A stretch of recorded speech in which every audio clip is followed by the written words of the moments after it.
Welcome to Movie World Plus, the place where we talk movies. I'm Andy Signor, and I'm back in studio. Thank you so much for all you guys who watched our CinemaCon coverage. If you missed it, I'll put the playlist up here. We broke down all the presentations. We saw The Flash and so much more. You can get my thoughts. I'm sorry I missed the Paramount panel, and I had to fly back home to Tampa last night to catch Guardians of the Galaxy Volume 3, which Disney for some reason didn't screen, which is very frustrating. But here I am to review now Guardians of the Galaxy Volume 3. I'll be honest, I was looking forward to this one. I flew back home early to make sure I could see it. And I was looking forward to this because I've been a little out of Marvel to be honest, recently. I've felt the Marvel fatigue, and I have not loved the latest phase. And this was the one I thought would bring me back. I've said I was hoping this would be the mic drop of James Gunn. And overall, I'll say, yeah, it works. I liked it. It's a perfect trilogy, capper to his trilogy. However, I didn't love it as much as I wanted, which is just disappointing me because I wanted to come gushing to you saying, I love this film. I was bawling the time. And I see some critics out there feeling that way. For me personally, it didn't hit me there. Now, parts of it did.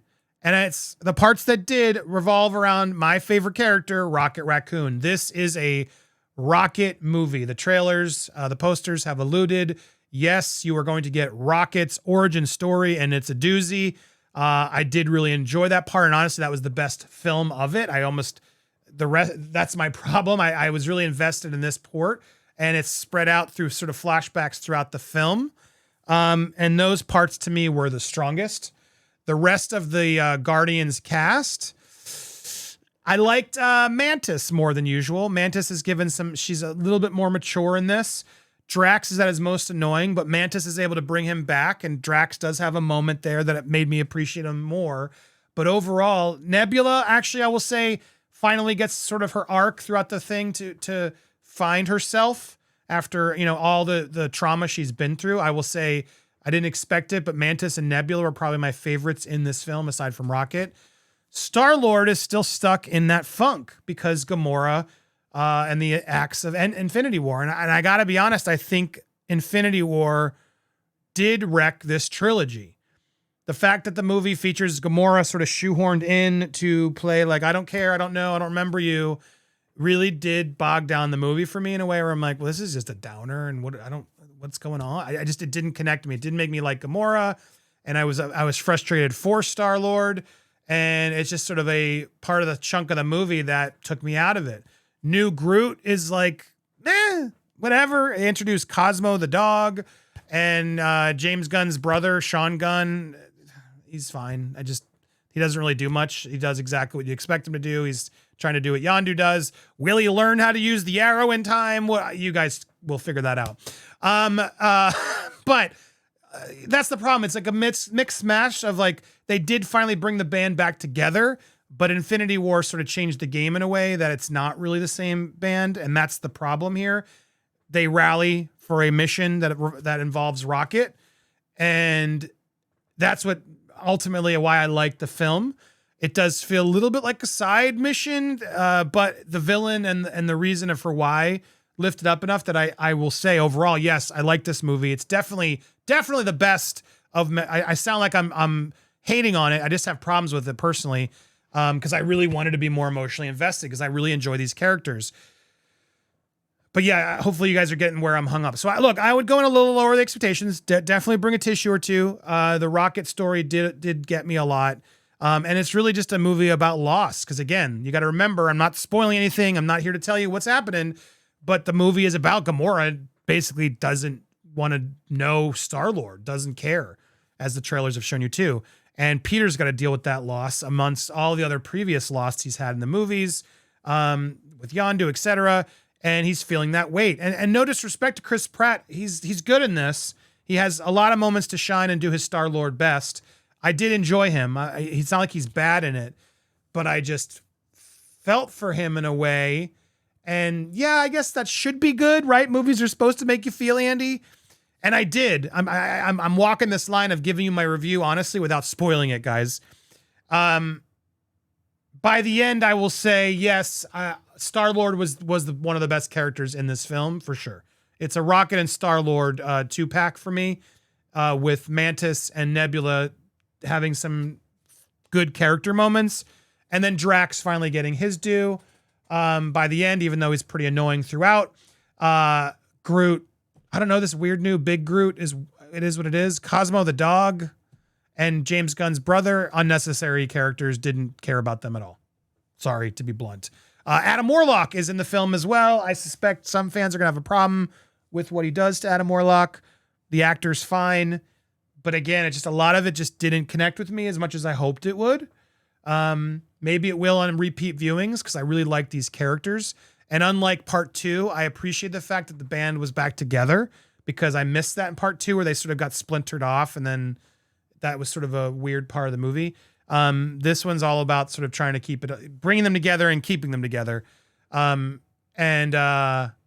look, I'm torn on this one. If I'm being honest, the more I think about it, you're watching, I'm not doing a very good job as a critic explaining myself, but it's hard to talk about without spoilers.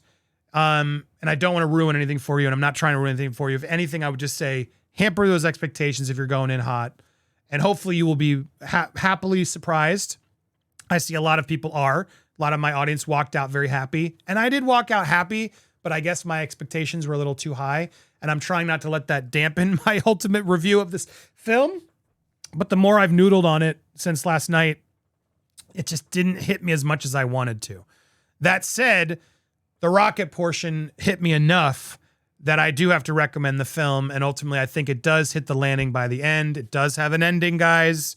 In a way, you will know the state of the Guardians by the end of this film, and I think it's obviously necessary viewing as a Marvel fan, and I think more fans than not will be happy with it, but it's not perfect. It's definitely not perfect, and I'm still wrestling with whether I liked it better than 2. I think I did. It's still a James Gunn affair. It's mixing that emotion with the comedy, and at most times it works. You know, I'll be honest. This is going to be maybe an unpopular opinion. The music was too much for me. It's become sort of his staple, but it's just sort of like, there's moments in the film where it's like, it's time for the next part of the soundtrack, guys. Get ready for James Gunn's ultimate song selection. And then he plays the whole song, and it's like too much for me. Like in the first movie, it really works as sort of like the underlying layer of the film. Whereas it's like almost like James Gunn is so in his own farts over his music mixtape selections that he's stopping the movie to play the next song. And while like the cues are good, like he picked good music I like, it didn't feel, it felt like showpieces versus for sake of movie. Like there's a few points where he plays whole songs and like the characters are like reacting.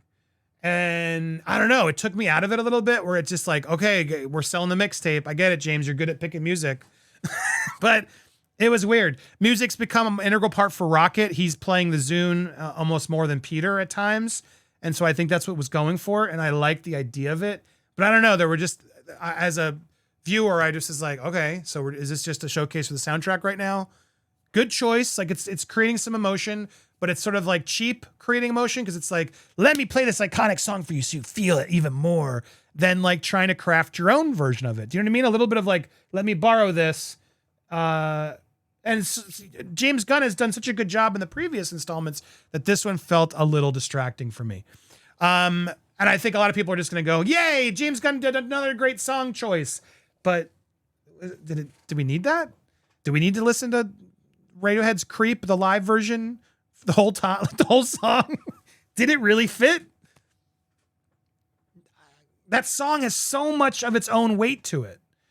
And so the audacity for me of like, really? I don't know. So I guess that you can sense I'm a little indifferent on the whole movie, sadly, and I want it to be glowing. And I don't want to use that against my review. Ultimately, I do think the film delivers. It has some really fun action sequences. But I'm going to say I think the Guardians ended at Infinity War and Endgame. I think that was really ultimately where it really ended for me. And this one felt like extra. That was fun to revisit, but I don't know if it excited me as much as I hoped it would. Yeah, it sounds like I'm giving this a negative review, doesn't it? Guys, I'm torn. I'm torn on this one, man. Can you tell? I'm torn on this one?